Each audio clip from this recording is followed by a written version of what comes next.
Хүүхдийн эрүүл мэндийн үндэсний төв бол үндэсний хэмжээнд тусламж өсгөх өсөл авалгаа шатлалын төв. За жилд бол 18,000 гаруй хүүхэд бол чих хамар болгонд амбулаторийн тусламж үйлчилгээ үзүүлдэг. Авдаг. За үүнээс бол 2,500-аас 3,000 орчим хүүхэд бол сонсголын тусламж үйлчилгээ авдаг. За эдгээр хүүхдүүдэд бол 3,000 гаруй сонсголын шинжилгээнүүдийг хийж тухайн хүүхдийн сонсгол бууралтыг эрт илрүүлж оншилж одоо цаашны эмчилгээнд хамруулдаг гэсэн үг. Манай улсын хувьд яг хүүхдийн сонсгол буурах нийтлэг шалтгаан нь юу байгаа вэ?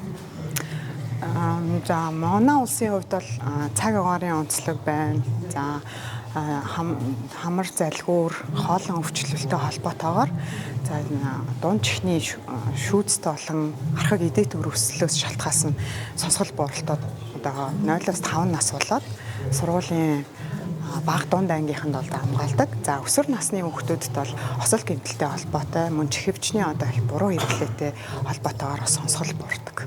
Чихвчний буруу хэрэглээтэй хүүхдүүдийн тоо ер нь хэрэг их вэ? За дэлхийн эрүүл мэндийн байгууллагаас гаргасан тооцоололоор бол өсвөр насны хүүхдүүдийн 8-аас 30 хүртэлх хувь чихвчний одоо зохисгүй хэрэглээнээс хойш сонсголоо одоо алдаж байна, сонсгол буурч байна гэж бол үзэж байгаа.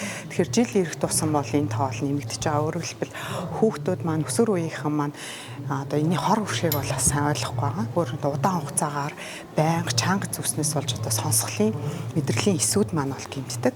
Тэгээ мэдрэлийн эсүүд маань гэмтсэн тохиолдолд бол эргээс одоо сэргэх боломжгүй учраас хэвийн сонсголоо одоо нөхөн сэргэх боломжгүй болдгоо гэсэн.